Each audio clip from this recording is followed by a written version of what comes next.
So hello everyone. First video में हमने इस एक्सरसाइज से रिलेटेड जितने भी कॉन्सेप्ट थे वो सारे पढ़ लिए थे। अब इस वीडियो में या फिर इस लेक्चर में हम लोग इस एक्सरसाइज के जितने भी इस एक्सरसाइज में पहुंचे 6.1 से रिलेटेड जितने भी क्वेश्चन हैं वो सारे क्वेश्चन हम इस वीडियो में या इस लेक्चर में कंप्लीट करेंगे। ठीक है, तो स्टार्ट करते हैं। मैंने फर्स्ट क्वेश्चन पहले ही नोट कर दिया ताकि टाइम थोड़ा बच सके हमारा, है ना, टाइम भी बचाना है हमें। सो अगर मैं इस क्वेश्चन को देखूँ, क्वेश्चन में हमें क्या क्या गिवन है, एनसीईआरटी आप लोग प्लीज़ अपने साथ रखना। ठीक है, एनसीईआरटी से क्वेश्चन रीड करना, देन ट्राई करना, पहले उसे खुद सॉल्व करने को, अगर ना हो देन आप प्रोसीड करो। ठीक है, तो स्टार्ट करते हैं। क्वेश्चन में क्या गिवन है भैया, ए O C plus B O ई। ए ओ सी ये वाला एंगल है आपका एंड बी ओ ई ये वाला एंगल है।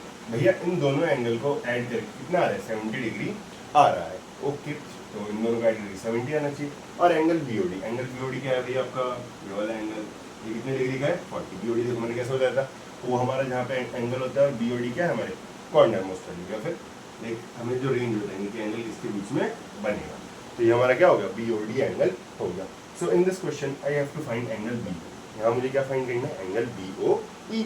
ओके, तो अगर मैं बी ओ ई की बात करूँ, भैया बी ओ ई कहाँ पे है, आपका बी ओ ई यहाँ पे, यानी आपको ये वाला एंगल फाइंड करना है और आपको reflex of C O E find करना है। यार देखो, रिफ्लेक्स ऑफ सी ओ ई एक नया टर्म देखो क्वेश्चन में मिल गया हमें, रिफ्लेक्स। बट मैं कह रहा हूँ रिफ्लेक्स ऑफ सी ओ ई से पहले हम पहले सी ओ ई तो निकाल लें। तो पहला एम मेरा क्या होगा कि मैं सी ओ ई निकालने की कोशिश करता हूँ। ओके, कोई मुझे बताएगा कैसे निकाल सकते हैं, है ना। तो होप सो आप लोगों ने सोच लिया हो कि भैया देखो ये ए ओ बी एक स्ट्रेट लाइन दिख रही है। क्या ए ओ बी सबको एक स्ट्रेट लाइन दिख रही है? हाँ भैया, आपको भी दिख रही है, मुझे भी दिख रही है। तो अगर ए ओ बी एक स्ट्रेट लाइन है तो उसके ऊपर जितने भी एंगल्स आ रहे हैं इन सारे एंगल्स का सम कितना होगा, 180 डिग्री होगा। क्या बोला मैंने, अगर ए ओ बी एक स्ट्रेट लाइन है उसके ऊपर जितने भी एंगल्स आ रहे हैं इन सारे एंगल्स का सम कितना होगा, 180 डिग्री होगा। अच्छा भैया ठीक है, समझ गया।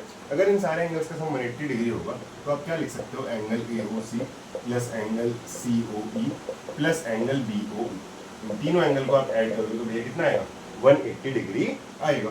Okay got it. और ए ओ सी और बी ओ ई, इन दोनों को जब आप ऐड करोगे तो आपको क्वेश्चन में पहले से मैंने कितना आना चाहिए, 70 डिग्री। तो इन दोनों की जगह मैं कितना लिख देता हूँ, 70। तो क्या यहाँ से मैं सी ओ ई की वैल्यू निकाल सकता हूँ? बिल्कुल भैया। देखो ये 70 का प्लस का है, दूसरी साइड जाएगा तो क्या हो जाएगा, माइनस। आंसर रूल है ना कि इक्वल टू एक साइड प्लस है दूसरी साइड माइनस होगा। तो सी ओ ई की वैल्यू कितनी हो जाएगी भैया, 180 माइनस 70 यानी 110। बट भैया हमें तो रिफ्लेक्स ऑफ सी ओ ई लिखा था। अच्छा, फर्स्ट लेक्चर में क्या हमने पढ़ा था, रिफ्लेक्स एंगल क्या होता है, याद करते हैं। तो रिफ्लेक्स एंगल भैया फर्स्ट लेक्चर में आपने ये बताया था कि when angle is greater than 180 degree but less than 360 then it is termed as reflex angle. But ये तो 180 डिग्री से छोटा है, ये तो रिफ्लेक्स नहीं हो सकता। हमेशा याद रखना, अगर आपको रिफ्लेक्स एंगल निकालना है तो आप क्या करोगे, 360 में से उस एंगल को माइनस कर दोगे। तो रिफ्लेक्स कैसे हो जाएगा भैया, 360 minus 110 which is equals to 250 degree. तो ये मेरा फर्स्ट पार्ट का आंसर हो जाएगा। क्या करा मैंने, 360 में से जो एंगल था उसे माइनस कर दिया, तो मुझे क्या मिल गया, रिफ्लेक्स ऑफ सी ओ ई मिल गया। यार सेकंड पार्ट, फर्स्ट पार्ट में क्लियर है, इतना आप नोट करो, उसके बाद मैं आगे कराता हूँ। होप सो आप लोगों ने इतना नोट कर लिया होगा। ठीक है, अब हम अगले पार्ट में आते हैं कि आगे भैया हमें क्या करना है इस क्वेश्चन में। यार अगर आप लोग ध्यान से देखो ना, आगे हमें क्या करना है इस क्वेश्चन में, तो आपको क्या निकालना है, बी ओ ई कैलकुलेट करना है। अच्छा मैं पहले लिख लूँ, हमने जो वैल्यू निकाली थी, हमने सी ओ ई की क्या वैल्यू निकाली थी, आप लोग कॉपी में होगा तो मुझे ऐसे लिख देता हूँ 110। तो यार बी ओ ई यानी ये वाला एंगल चाहिए अब आपको। ओके भैया, अगर आप थोड़ा सा नोटिस करो ना, क्या आपको सी ओ डी भी एक स्ट्रेट लाइन दिख रही है? भैया हमें ऐसे नहीं दिख रही है, तो सी ओ डी बना दिया भैया आपने। ओके, तो अब जो जैसे जैसे लाइन्स जा रही है वैसे वैसे कॉपी करो, बस यही दो लाइन्स है। सी ओ ई जिसमें आपको 110 दे रखा है और ये आपको कितना दे रखा है, 40 डिग्री दे रखा है। ओके, तो क्या अब हमें बी ओ ई नहीं निकाल सकते? यार साफ साफ दिख रहा है, एक स्ट्रेट लाइन है, स्ट्रेट लाइन है, तीनों एंगल्स का सम कितना होगा, 180 डिग्री, है ना। चलो वेरी गुड, यानी कि भैया angle B O D plus angle C O E plus angle, अच्छा मैं नामकरण करना भी सिखा देता हूँ ना, नामकरण नाम लेना है कैसे, नेमिंग कैसे होगी। देखो ये बी ओ डी ये वाला एंगल होगी। अच्छा इस एंगल की बात करूँ, मुझे पता है रेंज क्या होगी, ये और ये लाइन रेंज होगी, बीच में वहीं आएगा, तो बी ओ ई। अच्छा मैंने इसका नाम लिया नहीं, मैंने सी ओ ई और B O D side side में नाम लिया, तो अगले क्या हो जाएगा, बी ओ। इन तीनों को आप जब ऐड करोगे तो कितना आएगा, 180 डिग्री आएगा। बी ओ डी की वैल्यू कितनी है, 40 डिग्री। COE की वैल्यू कितनी है, ये 110 डिग्री अभी हमने निकाला, और BOE आपको कैलकुलेट करना ही है। भैया देखो अब 110 प्लस 40 कितना हो जाएगा 150, तो यहाँ से आपका BOE आ गया। BOE की वैल्यू कितनी हो जाएगी 30 डिग्री। 150 को माइनस करोगे 90 से कितना आ जाएगा 30 डिग्री। तो ये आपका फर्स्ट और सेकंड पार्ट दोनों हो गया। तो ये क्वेश्चन यहाँ पे हम खत्म करते हैं। अब हम स्टार्ट करेंगे इसमें क्वेश्चन नंबर 2। तब तक आप इसे नोट करो, ठीक है। होप सो अब तक आपने नोट कर लिया हो। तो अब मैं क्वेश्चन नंबर 2 की बात करूँगा। अब अगर मैं क्वेश्चन 2 में देखूँ तो क्वेश्चन 2 में क्या नया है भैया, पहले आप कर लेते हैं, उसके बाद बात करेंगे क्वेश्चन 2 के बारे में, ठीक है। तो अगर मैं क्वेश्चन 2 की बात करूँ तो क्वेश्चन 2 में जो डायग्राम है वो कुछ ऐसा है। एक स्ट्रेट लाइन है, देन यहाँ पे 90 डिग्री है, ओके, देन एक और स्ट्रेट लाइन है ना। प्लीज़ आप लोग NCERT रखो और क्वेश्चन एक बार खुद से जरूर रीड करो, क्योंकि आप लोग जब तक क्वेश्चन खुद से रीड नहीं करोगे मेरे पढ़ाने का कोई फ़ायदा नहीं होगा, ठीक है। अभी तो आपको समझ आ जाएगा, बट पेपर में आपको क्वेश्चन खुद से करने हैं, तो उसके लिए आपको क्वेश्चन रीड करना आना चाहिए। क्वेश्चन में पूछ क्या है, तो जो जो भी चीज़ें गिवन है मैं वो लिखती हूँ, है ना।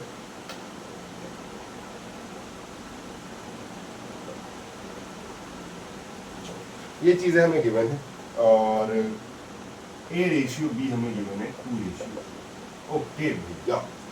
And what we have to find is find angle C, ठीक है यार।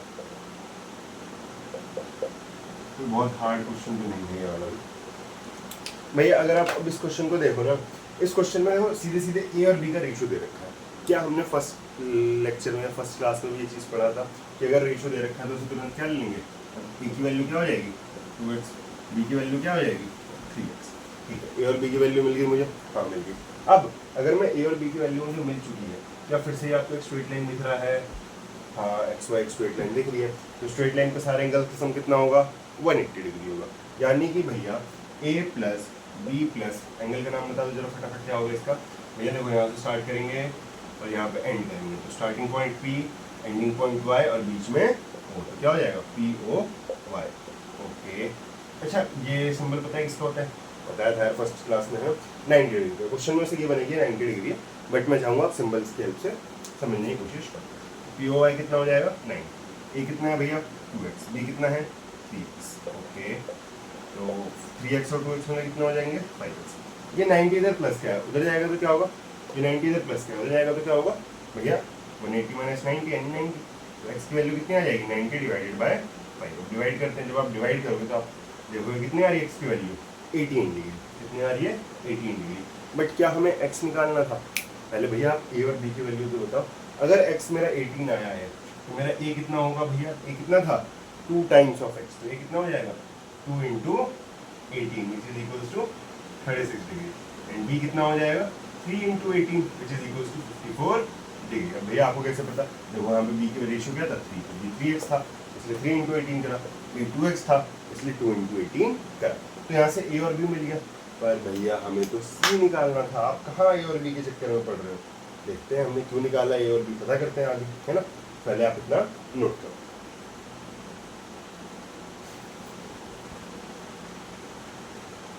होप सो यहाँ तक आप लोगों ने नोट कर लिया हो, ठीक है। तो अब मैं क्या करूँगा, देखते हैं A और B की वैल्यू तो निकाल लिया, हम C की वैल्यू पे आते हैं, ठीक है भैया। तो मैं ऐसे रब कर रहा हूँ, मैं A और B की वैल्यू नहीं देखता हूँ। अब यार एक चीज़ देखो, आपको C की वैल्यू निकालनी है। यार मेरा दिमाग आ रहा है ना, क्या भैया ये B और C 180 डिग्री का एंगल नहीं बना रहे, देखो ना एक स्ट्रेट लाइन है, ये स्ट्रेट लाइन है, और स्ट्रेट लाइन पे B और C मिलकर 180 डिग्री का एंगल बना रहे हैं। हाँ जी भैया बना रहे हैं, यानी कि angle B plus angle C is equals to 180 degree होगा। रीजन आप लोग क्या लिख सकते हो, लीनियर पेयर। प्लीज आप लोग पूरा लिखना, ठीक है। ये आपकी स्टार्टिंग है। क्या हमने भी एंगल B की वैल्यू निकाली थी, हाँ भैया कितनी आई थी 54 डिग्री। तो क्या यहाँ से मुझे डायरेक्ट एंगल C नहीं मिल जाएगा, बिल्कुल मिल जाएगा। तो C की वैल्यू कितनी हो जाएगी 180 minus 54 which is equals to 126 degree. तो यहाँ पे क्वेश्चन समाप्त होता है, आप लोग इसे नोट करिए। तब तक हम आगे बढ़ते हैं अगले क्वेश्चन की ओर, ठीक है। अब अगर मैं अगले क्वेश्चन की बात करूं, यार देखो अब ये यहाँ से 2 वाला पार्ट मेरा स्टार्ट हो जाएगा। ये मैं क्वेश्चन को प्रूव कैसे करूँगा या आगे कैसे प्रोसीड करेंगे। अब पहले तो आप लोग प्लीज़ एक बार NCERT पढ़ के उसका डायग्राम बना देना। PQR ये हमारा ट्रायंगल, ठीक है। और कुछ ऐसा सा हमारा डायग्राम, ठीक है। इस क्वेश्चन में हमें गिवन क्या है, हमें गिवन है भैया एंगल पी क्यू आर और एंगल पी आर, जो शेडेड पार्ट वाले एंगल्स हैं, ये दोनों एंगल्स आपस में क्या है, इक्वल है, ठीक है। तो गिवन डेटा में लिख लेता हूँ, given angle P Q R is equal to angle P R, यही गिवन है बस। हमें प्रूफ क्या करना है, हमें प्रूफ करना है कि भैया ये बाहर वाला एंगल पी क्यू एस, ठीक है, ये पी क्यू एस और ये बाहर वाला पी आर, ये दोनों भी आपस में क्या है, इक्वल है, ठीक है। अब यार इस क्वेश्चन को हम कैसे प्रोसीड करेंगे, क्योंकि देखो जो भी लाइक प्रूफ वाले क्वेश्चन होते हैं ना, बच्चों की सबसे बड़ी प्रॉब्लम ये होती है, उन्हें यही नहीं समझ आता कि भैया क्वेश्चन को आगे बढ़ाएं कैसे, क्वेश्चन को सॉल्व कैसे करें, क्या करें क्या नहीं, हमें नहीं समझ आता। देखते हैं क्या दिमाग लगा सकते हैं। यार देखो, अगर मैं इस क्वेश्चन को ध्यान से देखूं, यार क्या मैं ये दिमाग नहीं लगा सकता, यार देखो यहाँ पे मुझे भैया इसका और इसका रिलेशन दे रखा है, कहीं ना कहीं ये बाहर वालों का रिलेशन मेरे से पूछ रहा है, यार क्या यहाँ पे ये पूरा 180 डिग्री बन रहा है, हाँ भैया बन तो रहा है 180 डिग्री, है ना। तो क्या मैं पी क्यू आर और पी क्यू एस दोनों को जोड़ के 180 लिख सकता हूँ? जी भैया बिल्कुल लिख सकते हो, और रीजन क्या होगा, लीनियर पेयर, 180 डिग्री का एंगल बन रहा है ना। चलो तो ये मेरा फर्स्ट इक्वेशन होगी। क्या सेम यहाँ पे भी 180 डिग्री का एंगल बन रहा है? जी भैया बिल्कुल बन रहा है। तो यहाँ पे क्या हो जाएगा, पी आर क्यू और पी आर टी, उन दोनों एंगल को जोड़ के कितना आ रहा है, 180 डिग्री आ रहा है, और इसका रीजन में क्या बोल लोगे आप, लीनियर पेयर। अब अगर एक चीज बताओ, दोनों 180 के इक्वल है, ठीक है, दोनों आपस में भी इक्वल होंगे, हाँ भैया इक्वल होंगे। यार ये चीज़ ऐसे समझ सकते हो कि अगर 3 भाई बहन है, ठीक है, मैं बोलूँ जैसे एग्जांपल लेते हैं, तो ए बी और सी, ए बी का भाई है, बी सी का भाई है, तो ए और सी भी आपस में भाई होंगे ना, क्या बोला मैंने, ए बी का भाई है, बी सी का भाई है, तो ए और सी भी आपस में भाई होंगे। सेम यहाँ पे अगर इनका सम भी 180 के बराबर है, इनका सम भी 180 के बराबर है, तो दोनों भी आपस में क्या होंगे, इक्वल होंगे। ठीक है भैया, समझ आया क्या बोलने की कोशिश कर रहे हो। अब अगर दोनों आपस में इक्वल होंगे, ठीक है, होप्स आपने नोट कर लिया हो, मैंने इस बार टाइम नहीं है, सॉरी फॉर दैट, बट आप वीडियो पॉज करके नोट कर सकते हो, ठीक है।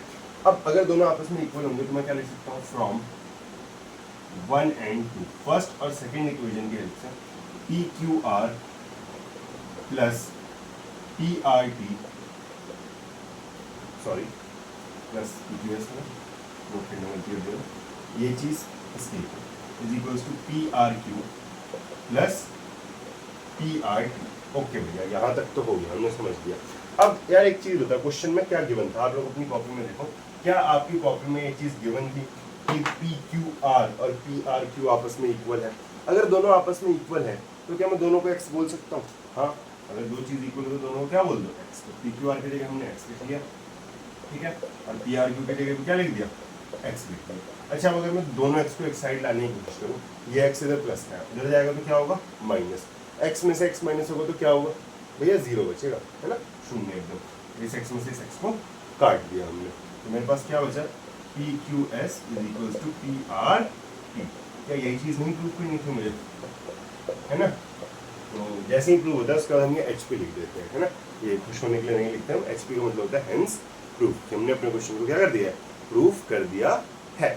अब भाई एक चीज़ याद रखें, यहाँ पर जरूरी नहीं हम एक्स करके ही करें, बहुत से बच्चे यहाँ पे डायरेक्ट भी काट देते हैं या डायरेक्ट भी कैंसिलेशन वाला पार्ट कर लेते हैं। So it totally depend on you कि आपको कितना समझ आ रहा है और आप किस तरीके से करना चाहते हो, ठीक है। एक्स वाली अप्रोच में ये फायदा है कि अच्छा आपको समझ आ रहा है, ये भी एक्स है, ये भी एक्स है, सेम चीज़ है, इसलिए हट गया। सो बाकी अभी के लिए आप इतना नोट डाउन करो, देन मैं आगे अगले क्वेश्चन पे चलता हूँ, ठीक है।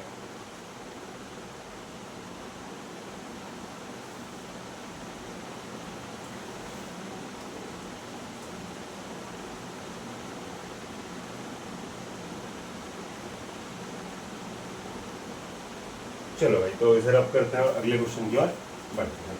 अब अगर मैं इसका फोर्थ क्वेश्चन देखूँ ना, यार फोर्थ क्वेश्चन मुझे क्या कह रहा है भैया, आप डायग्राम नोट करो, है ना, मतलब अपने एनसीईआरटी से रीड करो, तो मैं डायग्राम बनाता हूँ।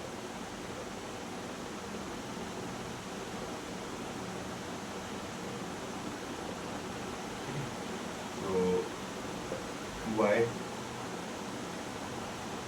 x w और z और नामकरण जरूरी हो, नेमिंग बोलते हैं ना, मैं आदत हो गई नामकरण बोलने का, नामकरण बोलने का। चलो भाई ये आपका क्वेश्चन है, ठीक है। गिवन स्टेटमेंट क्या है? गिवन मतलब जो क्वेश्चन में हमें दिया है, जैसे हमें क्या क्वेश्चन में दिया है, if x plus y is equals to W plus z, ये चीज गिवन है कि अगर ये आपस में बराबर है, ठीक है भैया, तो आप प्रूफ करो, to proof AOB is a line. क्या प्रूफ करना है हमें कि AOB क्या है? एक लाइन है। अब यहां से मैं आपको देखना चाहूंगा कि आपको फर्स्ट लेक्चर की कितनी बातें याद है। क्या मैंने आपको फर्स्ट लेक्चर में ये चीज़ समझाई थी कि अगर मुझे किसी चीज़ को लाइन प्रूफ करना है तो हम क्या करेंगे? भैया याद नहीं आ रहा, चलो कोई नहीं, जिसको याद है बहुत अच्छी बात है, अगर आपको याद नहीं है इट्स ओके, हो जाता है यार, है ना, ह्यूमन माइंड में भूल जाता है चीज़ें। तो क्या बोला है? AOB is a line. अगर मुझे कभी भी किसी को एक लाइन प्रूफ करना है, मुझे कभी भी किसी भी एक लाइन, क्या बोलूँगा, कलेक्शन ऑफ पॉइंट है, उसे अगर एक मुझे लाइन प्रूफ करना है तो मुझे क्या करना है? मुझे बस ये दिखाना है कि उसके ऊपर कितने डिग्री का एंगल बनता है? 180 डिग्री का एंगल बनता है। तो या तो मैं ये कर सकता हूँ कि AOB को एक लाइन प्रूफ करूँ, या तो मैं क्या करूँगा, AOB क्या है ये देखिए, है ना, पुरानी आदत है मेरी मारते हुए, बड़ा न्यू थिंग, तो स्पॉट हो गया। चलो कोई पढ़ने में ध्यान देते हैं। AOB इज अ लाइन, तो क्या कर सकते हैं भैया, ये AOB है, ठीक है। अब इसके ऊपर देखो कौन कौन से एंगल आ रहे हैं, ये दोनों, तो भैया या तो आप इन दोनों का सम 180 दिखा दो, x प्लस वाई का सम 180 दिखा दो, या तो आप इन दोनों का, ठीक है ना, मैं x प्लस वाई ही लिख रहा हूँ, कोई दिक्कत नहीं। तो क्या प्रूफ करना है आपको? AOB इज अ लाइन का मतलब क्या है कि उसके ऊपर जो दोनों एंगल आ रहे हैं उन दोनों एंगल का सम कितना है? 180 डिग्री है। ठीक है भैया, बात समझ आ गई। तो अब आगे आते हैं प्रूफ वाले क्वेश्चन पे। यार देखो मुझे बोर्ड चाहिए, प्लीज़ आप लोग इतना नोट कर लो ताकि मैं इसे रब कर सकूँ, मुझे बोर्ड चाहिए इस बार, ठीक है। मैं इसे रब कर रहा हूँ, प्लीज़ अगर नोट नहीं किया तो कर लो पहले, क्योंकि मैं रब करने जा रहा हूँ।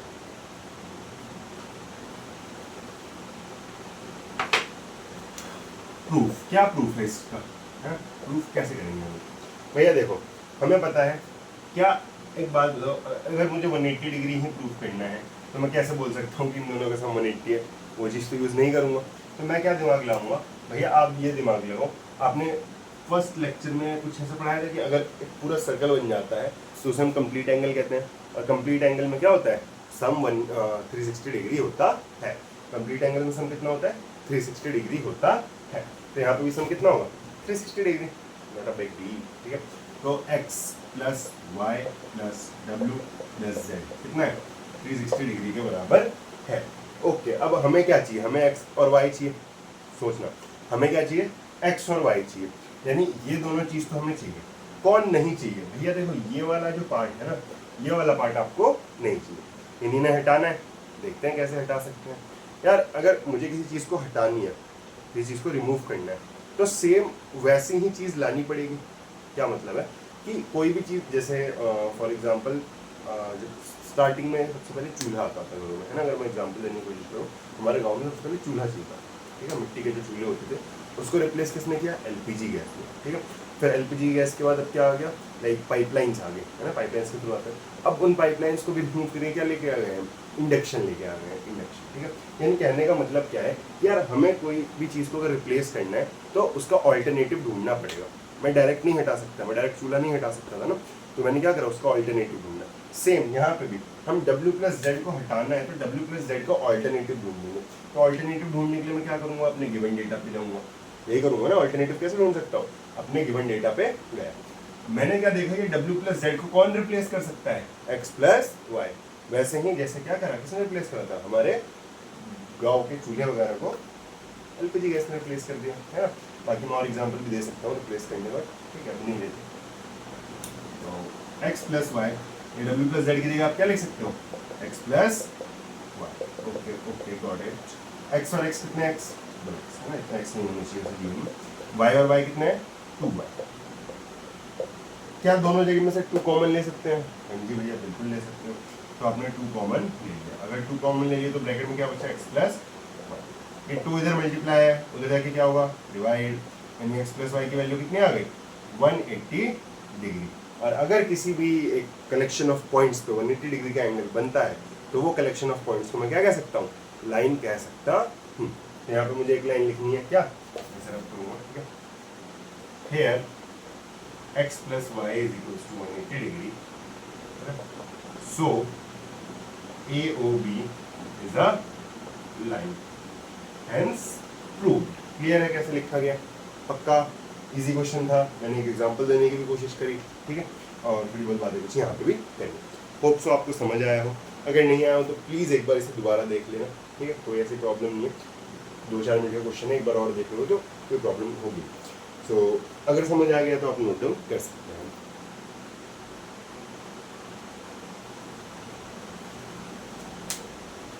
तो मुझे लगता है आप लोगों ने नोट कर लिया होगा, ठीक है। अब मैं बढ़ूंगा अगले क्वेश्चन पर, ठीक है। अगला क्वेश्चन यानी क्वेश्चन नंबर 4। तो यार देख, अच्छा नहीं सॉरी 5th, 4th तो यही था, सॉरी। तो 5th क्वेश्चन की ओर मैं आगे बढ़ना चाहूँगा।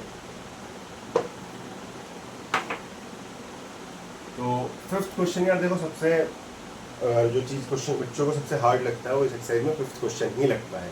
5th के अलावा बाकी सारे क्वेश्चन बच्चे कर लेते हैं इस एक्सरसाइज में। सो कोई बात नहीं, करेंगे यार। देखो डरना नहीं किसी चीज़ से, जो भी है हो जाएगा, इतने हार्ड चैप्टर नहीं है हमारे, तो ड्रॉ करते हैं।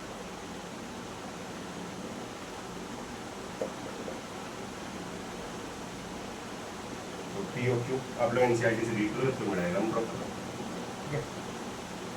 ओके, तो भैया ये तो आपका डायग्राम बन गया। ओके, अब एक चीज़ दे रखी है, अच्छा इसे एक और चीज़ बोलते हैं, ठीक है, मैं आपको बताया नहीं, मुझे बताना चाहिए था। इन्होंने बोला है RO या OR is perpendicular to POQ, है ना। OR is perpendicular to POQ। Perpendicular का मतलब क्या होता है कि 90 डिग्री का एंगल बन रहा है। अच्छा भैया सिंपल सी बात है, अगर इस साइड 90 है, टोटल सा 180 होता है, तो ये दूसरी साइड में कितना होगा? 90 ही होगा, पूरा 90, ठीक है। सिर्फ ये आधा इस एंगल 90 नहीं होगा, पूरा 90 होगा। यानी कि भैया ये दोनों एंगल्स मिलकर कितने डिग्री का एंगल बनाएंगे? 180 डिग्री का एंगल बनाएंगे। ओके गॉट इट, आगे बढ़ते हैं। अब क्वेश्चन में प्रूफ क्या करना है? तो गिवन तो इसमें कुछ है नहीं, सीधे प्रूफ लिख रहा हूँ मैं। हमें प्रूफ क्या करना है भैया? आपको प्रूफ करना है कि angle ROS is equals to half of angle QOS minus angle POS। यार मुझे सही बताऊँ तो ये क्वेश्चन याद हो चुका है, मैंने इतनी बार कराया है, कर लिया है। तो आप भी अगर बहुत बार प्रैक्टिस करते हो तो क्वेश्चन आपको याद हो जाता है। अब कुछ लोग कहेंगे यार मैथ्स में याद रखना is not a good thing, but जब आप प्रैक्टिस करते करते आपको चीज़ याद हो जाती है ना, वो आप रट्टा नहीं मारते, वो आपने इतनी प्रैक्टिस कर लिया कि वो आपको स्टेप्स समझ आ गए कि इसके बाद ये होगा, इसके बाद ये होगा। तो प्लीज़ कुछ चीज़ें तो मैं कहूँगा कि हाँ, अगर आप प्रैक्टिस करोगे तो ज़रूर आपको समझ आएंगी। तो ये वो चैप्टर है जिसको आपको काफ़ी ज़्यादा प्रैक्टिस करने की ज़रूरत है। अब आते हैं प्रूफ वाले क्वेश्चन। यार देखो भैया, ना इसमें कुछ इन्फॉर्मेशन की मैंने, ना कुछ ऐसी चीज़ें हैं कि मैं प्रोसीड करने की कोशिश कर सकूँ।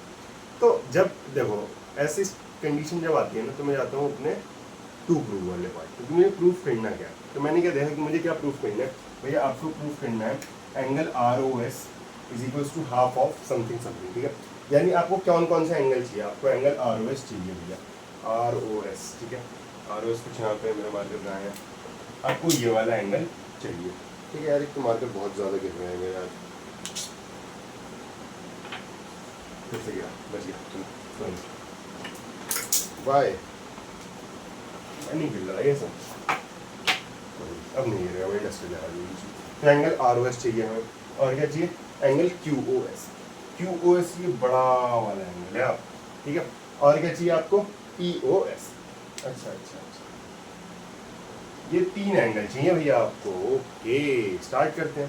मैं पहले बात करता हूँ ज़रा, ये बड़े वाले एंगल को हटा देते हैं। तो मुझे 2 छोटे वाले एंगल चाहिए। कौन कौन से? POS और ROS। यार एक बात बताओ, क्या POS और ROS इन दोनों को जोड़ के 90 डिग्री का एंगल नहीं बनेगा? बिल्कुल बनेगा। POS और ROS को जोड़ के 90 डिग्री का एंगल। तो ऐसे मैं साफ साफ लिख सकता हूँ क्या कि POS और ROS को ऐड करूँगा तो कितना आएगा? 90 डिग्री आएगा, ठीक है। तो ये मेरी फर्स्ट इक्वेशन होगी। यहाँ से मैं कुछ आगे प्रोसीड नहीं कर सकता, तो मैं कुछ भी नहीं करने जाऊँगा। अब अगर मैं आगे देखूँ, अभी भैया देखो आपने क्या ROS चाहिए था, आप ROS लेके आ गए। आपको POS चाहिए था, आप POS लेके आ गए। बट अभी भी आपने कौन सा एंगल नहीं लेके आए? QOS की एंट्री नहीं कराई क्वेश्चन में। QOS अभी भी क्वेश्चन में नहीं आया। अब मैं कोशिश करूँगा QOS को एंटर कराने की। तो यार देखते हैं क्यू एस को कैसे एंट्री दिला सकते हैं इस क्वेश्चन। क्यू एस कहाँ पे है मेरा भाई, ये बड़ा वाला एंगल क्यू एस।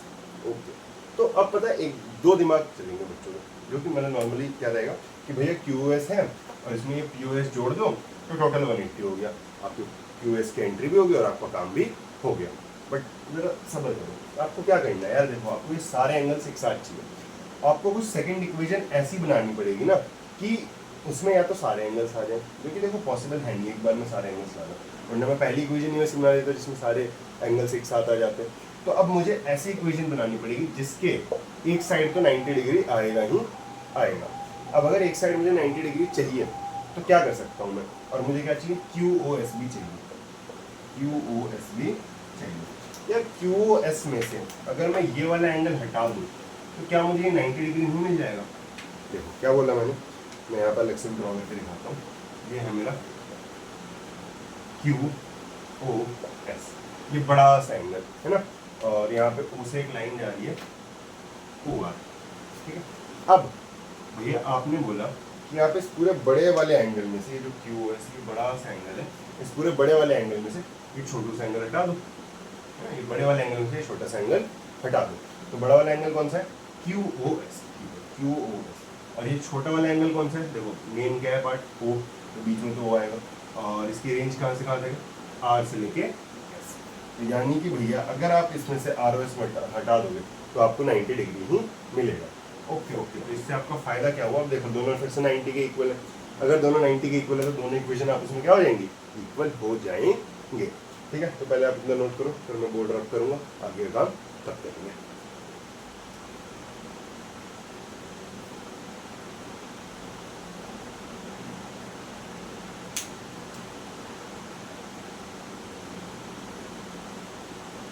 चलो होप सो आप लोगों ने नोट कर लिया होगा इतना। अब अगर मैं दोनों इक्वेशन को एक साथ नोट करूं, ठीक है यार, ऊपर वाला ही रख देना पड़ेगा, और कोई ऑप्शन नहीं है बस। तो ये कुछ ऐसे दिखेंगे, angle P O S plus angle R O S is equals to Q O S, अब किस हटा गया माइनस आर ओ एस, यही दिखेगा। अब अगर आप अपनी एनसीईआरटी में देखो कि आपको क्या प्रूफ करना है, आपको जो प्रूफ करना है उसमें आर ओ एस एक साइड है, तो मैं कह रहा हूँ सारे आर ओ एस को एक साइड रखते हैं और बाकी सारे को एक साइड रखते हैं। ओके, तो ये आर ओ एस इधर माइनस का है, उधर जाएगा तो क्या हो जाएगा प्लस का, एक आर ओ एस यहाँ पहले से है तो क्या हो जाएगा R O S plus R O S is equals to Q O S, जो क्यू ओ एस इधर प्लस का है उधर जाएगा तो क्या हो जाएगा माइनस। भैया इधर उधर कर क्यों रहे हो, फिर से वही बात, क्योंकि हमें क्वेश्चन में आर ओ एस एक साथ चाहिए और बाकी सारे एंगल्स एक साइड चाहिए। तो R O S plus R O S कितने आर ओ एस हो जाएंगे, 2 आर ओ एस, और इधर क्या हो जाएगा Q O S minus P O S. But भैया हमें जो प्रूफ करना है उसमें 2 यहाँ तो है नहीं, देखते हैं 2 इधर मल्टीप्लाई हो रहा है तो उधर जाके क्या होगा डिवाइड, और क्या जो मुझे प्रूफ करना है उसमें दूसरी साइड डिवाइड बाई 2 भी है, हाँ जी बिल्कुल है। इसी के साथ ये क्वेश्चन हमने क्या कर दिया, सॉल्व कर दिया। तो आप इसे नोट करो, देन उसके बाद मैं आगे नेक्स्ट क्वेश्चन पे बढ़ूंगा।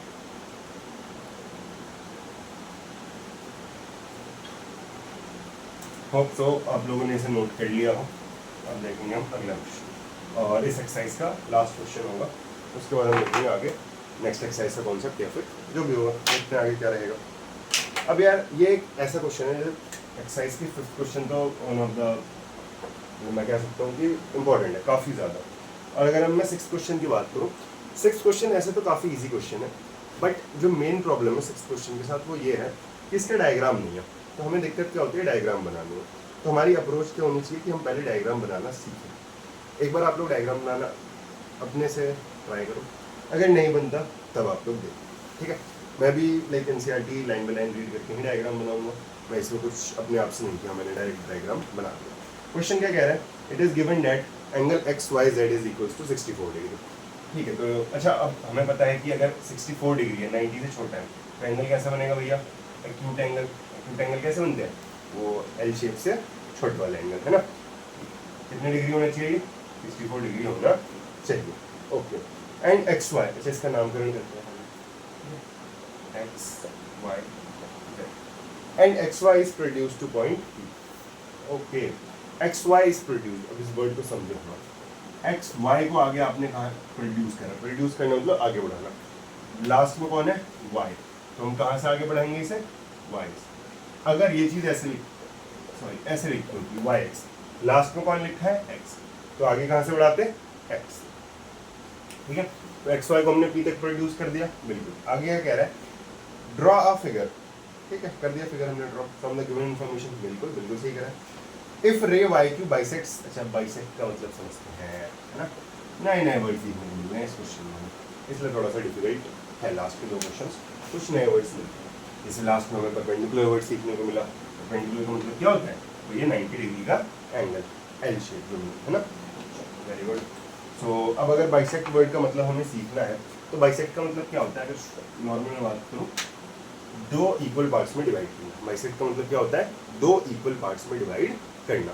फॉर एग्जांपल अगर मैंने एक लाइन बनाई है और इस लाइन को मैंने ऐसे दो बराबर पार्ट्स में डिवाइड कर दिया है, इसका मतलब ये जो लाइन थी इसने क्या करा है, इसे बाइसेक्ट कर दिया है। एक लाइन है, एक लाइन उसको मैं ड्रॉ करता हूँ और वो उसे दो इक्वल पार्ट्स में तोड़ दे, इसका मतलब उसको बाइसेक्ट कर दिया गया है।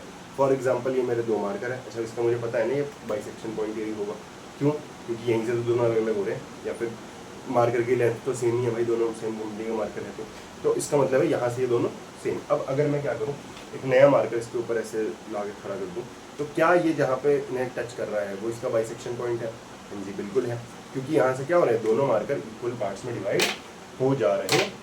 तो बाइसेक्ट करने का मतलब क्या होता है, इक्वल पार्ट्स में डिवाइड करना, जैसे ए ओ बी, तो इसका मतलब क्या है, ए ओ, ये वाला जो पार्ट होगा किसके इक्वल होगा, इस वाले पार्ट के, यानी बी ओ के इक्वल होगा।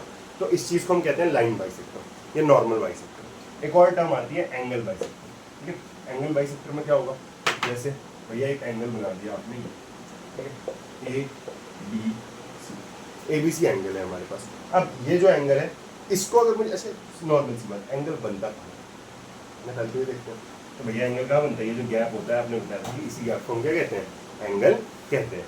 अब इस गैप को मुझे क्या करना है, दो इक्वल पार्ट्स में डिवाइड करना है, यानी इस गैप के बीचों बीच से एक लाइन खींचनी पड़ेगी, इस गैप के बीचों बीच से एक लाइन खींचनी पड़ेगी, तभी वो बाइसेक्टर बनेगा।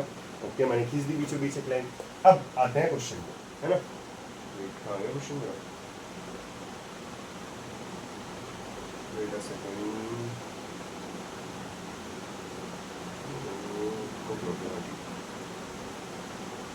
यार मेरे पे एनसीईआरटी है नहीं, मैंने पीडीएफ खोल रखी है, एक पीडीएफ गायब हो जा रही है।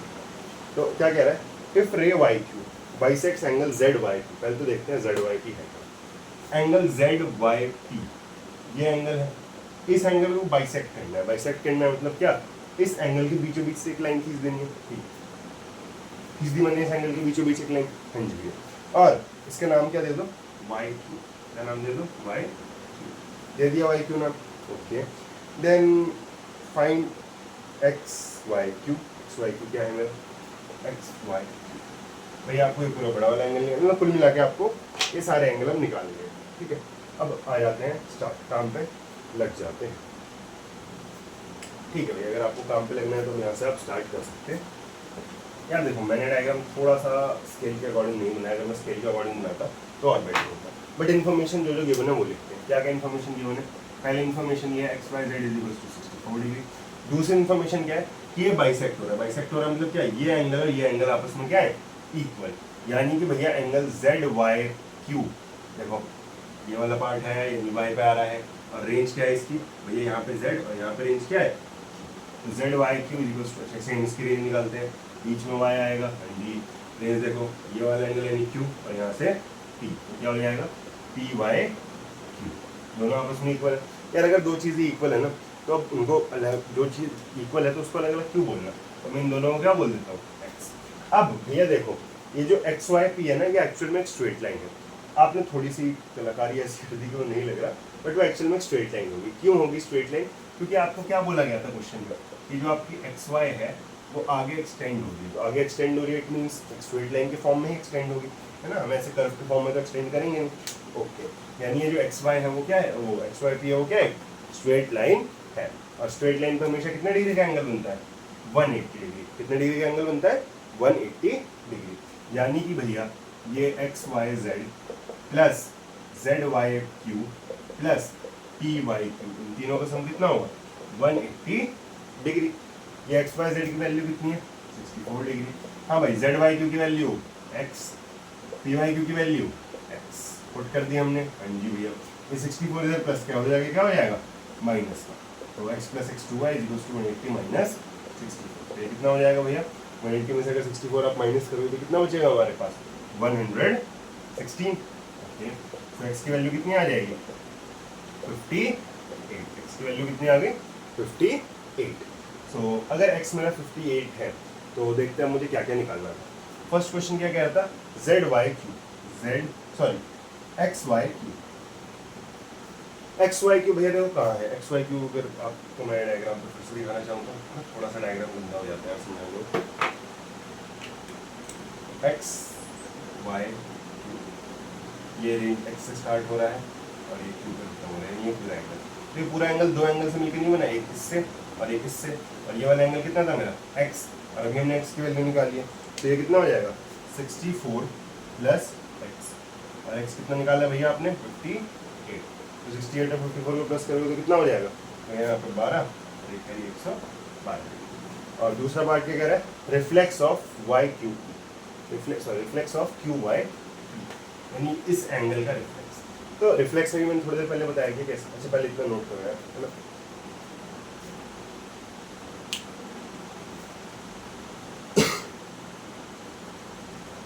होप सो इतना नोट हो गया हो आप लोगों का, ठीक है। मैं आपको कर रहा हूँ अब भैया, अभी क्या आपने थोड़ी देर पहले रिफ्लेक्स निकालना नहीं सिखाया था, फर्स्ट क्वेश्चन में नहीं सिखाया था क्या कि रिफ्लेक्स कैसे निकालते हैं भैया। आप 360 डिग्री में से उस एंगल को क्या कर दो माइनस कर दो।